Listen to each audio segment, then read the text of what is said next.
બનાસકાંઠા એલસીબીએ વાહન ચોરીના 17 અનડિટેક ગુનાઓનો ભેદ ઉકેલ્યો। પોલીસે બનાસકાંઠા, પાટણ અને મહેસાણા જિલ્લામાંથી ચોરી થયેલી 10 મોટરસાઇકલ અને એક બોલેરો કાર સાથે 3 આરોપીઓને ઝડપી પાડ્યા છે। જપ્ત કરાયેલા મુદ્દામાલની કિંમત ₹4.13 લાખ આંકવામાં આવેલી છે।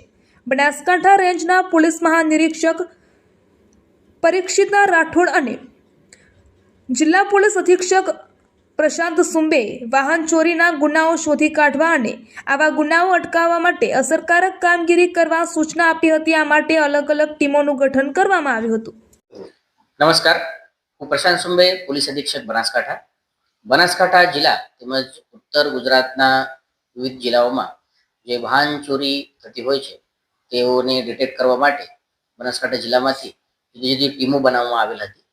આ ટીમો દ્વારા જે કામગીરી કરવામાં આવેલ છે તેમાં એલસીબીની ટીમ દ્વારા એક ચોરીને જે આરોપી હતો તેઓને હ્યુમન ઇન્ટેલિજન્સ અને ટેકનિકલ ઇન્ટેલિજન્સ દ્વારા પકડવામાં આવે।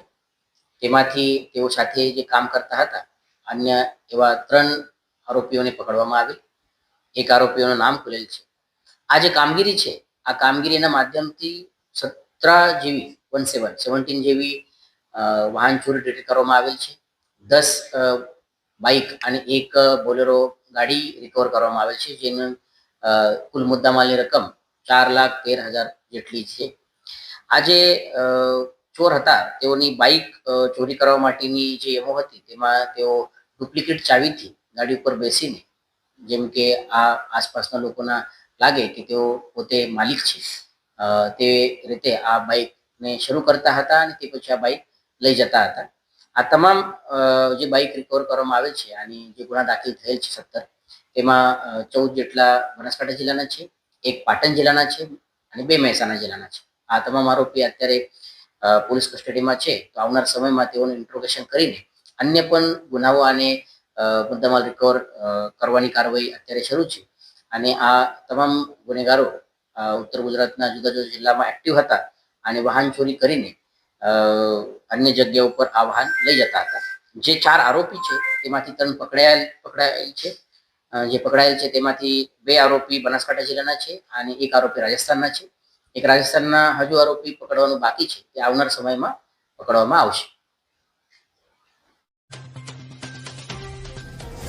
રાજ્ય કક્ષાના વન અને પર્યાવરણ મંત્રી શ્રી પ્રવીણભાઈ માળીના વરદ હસ્તે આજરોજ ડીસા ખાતે ડીસા નગરપાલિકા દ્વારા હાથ ધરવામાં આવેલા અંદાજિત ₹25 કરોડના વિવિધ વિકાસ કાર્યોનું ખાતમુહૂર્ત તેમજ લોકાર્પણ કરવામાં આવ્યું હતું। રાજ્ય સરકારના સહયોગથી ડીસા નગરપાલિકા વિસ્તારમાં અંદાજિત ₹25 કરોડના વિવિધ વિકાસ કાર્યોનું ખાતમુહૂર્ત તથા લોકાર્પણ કરવામાં આવ્યું હતું। આ પ્રસંગે શહેરના સર્વાંગી વિકાસને ધ્યાનમાં રાખી પ્રોસેસિંગ પ્લાન્ટ, આઇકોનિક રોડનું નિર્માણ, સીસી રોડના કામો, ઓવરહેડ ટાંકીનું નિર્માણ તેમજ ભારત માતા ગાર્ડન સહિતના મહત્વપૂર્ણ વિકાસ પ્રોજેક્ટોનો પ્રારંભ કરવામાં આવ્યો હતો। આ વિકાસ કાર્યોના અમલીકરણથી શહેરમાં સુવિધાઓમાં વધારો થવા સાથે નાગરિકોને આધુનિક અને સુવ્યવસ્થિત નાગરિક સુવિધાઓ ઉપલબ્ધ થવા તરફ મહત્વપૂર્ણ પગલું ભરાયું હોવાનું જણાવ્યું હતું। શહેરના વિકાસને વધુ ગતિ આપવા માટે હાથ ધરાયેલા આ કાર્યો થકી નાગરિકોને આધુનિક સુવિધાઓ ઉપલબ્ધ થશે તેવી આશા વ્યક્ત કરવામાં આવી હતી। આજ રોજ ડીસા નગરપાલિકા દ્વારા 25 કરોડના ખર્ચે લોકાર્પણ અને ખાતમુહૂર્ત કરવામાં આવ્યું। એમાં ખાસ કરીને આજે આપણે ભારત માતા પાર્ક એટલે ભારત સરકારની જે અમૃત હેઠળ યોજના છે તેની અંદર જે શહેરોની અંદર ગાર્ડન બનાવવાના થતા હોય છે એમાં આજે ભારત માતા પાર્કનું લોકાર્પણ, એની સાથે સાથે સફાઈ ઉપર ભાર આપવામાં આવ્યો છે। એની સાથે વિવિધ રોડોના આઇકોનિક રોડ, જનભાગીદારીના રોડો, તેમાં સ્કાડા સિસ્ટમ જેવી અનેક વસ્તુઓનું આજે ખાતમુહૂર્ત અને લોકાર્પણ કરવામાં આવ્યું છે। હું નગરપાલિકાની તમામ ટીમને અભિનંદન આપું છું કે આ લોકાભિમુખ જે કામો પ્રજા માટે જે કરી રહ્યા છે, ભૂપેન્દ્રભાઈના નેતૃત્વની અંદર આ કામો ડીસા નગરપાલિકા આગળ વધારી છે, તો તેમની આખી ટીમને હું હૃદયપૂર્વકના અભિનંદન આપું છું। સર, ડીસાની અંદર સ્માર્ટ ટોયલેટ બન્યું છે, એ ઉત્તર ગુજરાતનું પ્રથમ સ્માર્ટ ટોયલેટ છે, એ વિશે શું કહેશો? ડીસા નગરપાલિકાએ છેલ્લા ઘણા સમયથી સફાઈ ઉપર બહુ ભાર આપ્યો છે અને જે રીતે પ્રજા સ્માર્ટ છે એવી રીતે સ્માર્ટ ટોયલેટ પણ હોવા જોઈએ, સ્માર્ટ રોડ પણ હોવા જોઈએ, ગાર્ડન પણ સ્માર્ટ હોવા જોઈએ, એ પ્રકારેનું આયોજન કરી રહી છે। તો આજે એના ભાગરૂપે આજે એક સ્માર્ટ ટોયલેટનું પણ આજે લોકાર્પણ થયું છે. ઉત્તર ગુજરાત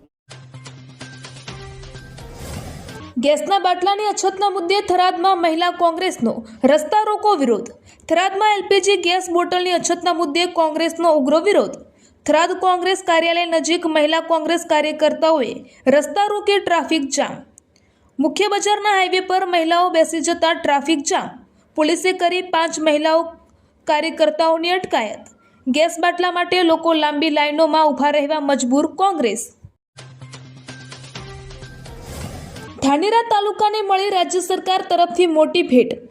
દાંતીવાડા અને સીપુ ડેમને કાંચી કેનાલમાંથી ઇન્ટરલિંકિંગ કરવામાં આવશે. આ ઇન્ટરલિંકિંગ માટે ₹119 કરોડની વહીવટી મંજૂરી મળી. ધાનેરા એમએલએ માવજીભાઈ દેસાઈએ કરી હતી રાજ્ય સરકારમાં સતત માંગ. એમએલએ માવજીભાઈ દેસાઈની માંગને લઈ સરકારનો મહત્વપૂર્ણ નિર્ણય. એમએલએ માવજીભાઈ દેસાઈએ ધાનેરા દાંતીવાડાના અનેક પ્રશ્નોનું કરી છે ધારદાર રજૂઆત.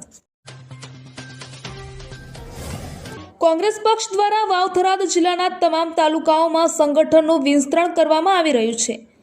આ અંતર્ગત દિયોદર તાલુકા કોંગ્રેસના અનુસૂચિત જાતિ વિભાગના ચેરમેન તરીકે પરમાર જોરાભાઈ માધાભાઈની નિમણૂક કરવામાં આવી છે. આ નિમણૂકને સાર્વત્રિક આવકાર મળ્યો છે. નવનિયુક્ત ચેરમેન જોરાભાઈ પરમારે કોંગ્રેસ પક્ષના મોવડી મંડળનો આભાર વ્યક્ત કર્યો હતો.